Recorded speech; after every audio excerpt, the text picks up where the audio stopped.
Hey guys, let's get more news about Dallas, but first, don't forget to subscribe and leave your like. Cowboys predicted to move on from Impact veteran after season. A longtime Dallas Cowboys veteran could be looking at his final season with the team. As Blogging the Boys' Matthew Holleran writes in his article listing 3 Impact players who probably won't be with the team in 2025, he mentions defensive end DeMarcus Lawrence as one of those veterans. The 32-year-old has been a member of the Cowboys during his entire career, dating back to when he was selected with a second-round pick during the 2014 NFL Draft. However, Lawrence will be entering the final season of his contract in 2024, and Holleran argues that the 2024 draft selection of Western Michigan edge rusher Marshawn Kneeland will eventually push Lawrence out the door. Lawrence has been a great Cowboy during his 10-year tenure in Dallas, but his 11th season this fall will likely be his last, writes Holleran. The Cowboys spent their second-round selection in this year's draft on Western Michigan edge Marshawn Kneeland. The 22-year-old's best trait is his excellence in stopping the run, and he profiles very similarly to Lawrence, albeit much less polished. Outside of the second-round draft selection of Kneeland, another argument that plays in favor of the idea of the Cowboys moving on from Lawrence is how Dallas needs money to sign star edge rusher Micah Parsons to a new contract. Parsons is arguably the best pass rusher in the NFL, and his next contract could be worth up to $35 million annually, with Nick Faria of Sports Illustrated mentioning how Parsons could ask for a 5-year, $175 million contract. With Lawrence set to hit free agency after this season, Dallas will almost certainly slide Kneeland in at his spot, saving them considerable money at the position, writes Holleran. These savings could open up cap space to give fellow edge rusher Micah Parsons a long-term extension next spring. Considering Kneeland is a second-round draft pick, he's earning just $6.8 million across 4 years. His cap hit for this season is just $1.2 million, before jumping to a little over $1.5 million for the 2025 season.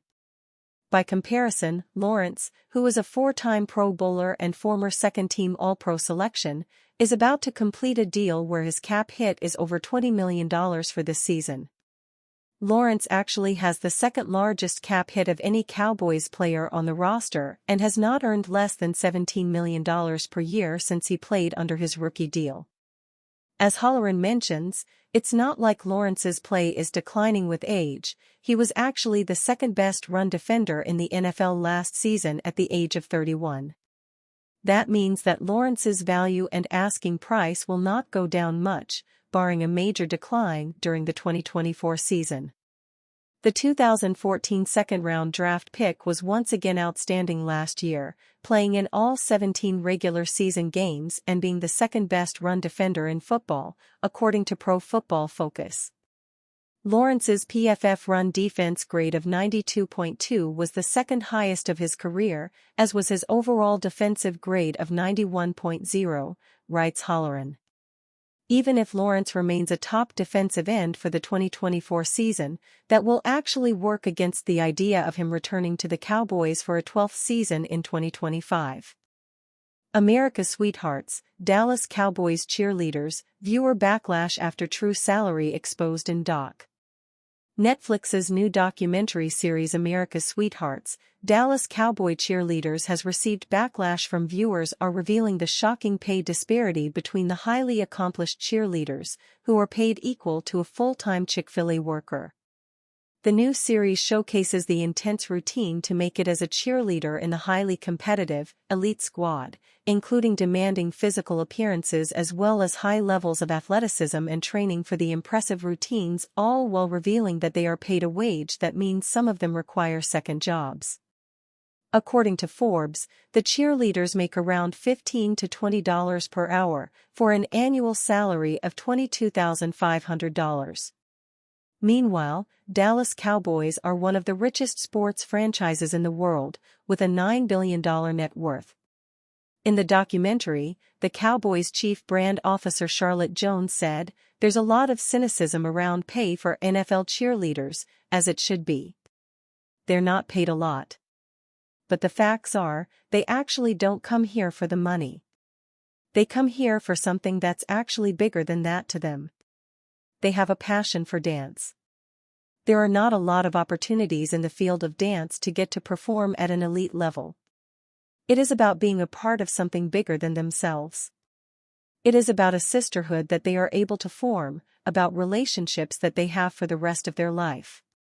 They have a chance to feel like they are valued, they are special, and they are making a difference. When the women come here, they find their passion and they find their purpose. Taking to X, formerly known as Twitter, to discuss, one person wrote, "Not sure what's happening at Netflix lately, but the Dallas Cowboys cheerleaders doc could be an even bigger backfire than Baby Reindeer." Another person added, "I hope the end result is the women getting paid properly. And I hope they are getting paid for this doc." A third person added, "Charlotte Jones acknowledging and validating #America's Sweethearts low pay because it's a dream to even make the Dallas Cowboys cheerleaders team is so gross. Y'all should be lifting women up, not perpetuating the cycle." 10 reasons the Cowboys will be a dumpster fire this season. This week, all week long, we're taking a negative look at each of the teams in the NFC East, in detail. Batting leadoff, as always, will be the Dallas Cowboys. To note, we will not be talking about the positives of any of the Eagles' NFC East rivals, because, well, that's no fun. This will be 100% vitriolic. And yes, we'll get to the Eagles as well at the end of the series. The Cowboys had hilarious ends to their seasons, both in 2021 and 2022. In 2021 against the 49ers, Mike McCarthy called an asinine play that required the Cowboys and the officiating crew to work together to spot and snap the ball with time ticking down. In 2023, we got no such end-of-game hijinks. Instead, the Packers simply tore them apart from the opening whistle to the final gun, as the vaunted Cowboys defense looked helpless against a Packers team that had the youngest roster in the NFL. The low light was probably when the Cowboys just didn't cover Luke Musgrave and Green Bay went up by 4 scores. Anyway, it was the same old for the Cowboys. They had some ups and downs during the regular season and entered the playoffs with some Super Bowl hype, and then they choked, as always. Here's how many times each NFL team has made a conference championship game appearance since the Cowboys were last there following the 1995 season. Would you mind updating the days without a conference championship appearance counter, Jerry? The Cowboys played in 16 conference championship games in a span of 10,606 days from their first appearance in one on January 1, 1967, to their most recent appearance on January 14, 1996. It will be another 10,606 days on the nose from that last conference championship appearance to the NFL scheduled conference championship round at the end of the 2024 season on January 26, 2025. And you, fan? What do you think of the situation of Michael Thomas? Leave your opinion in the comments.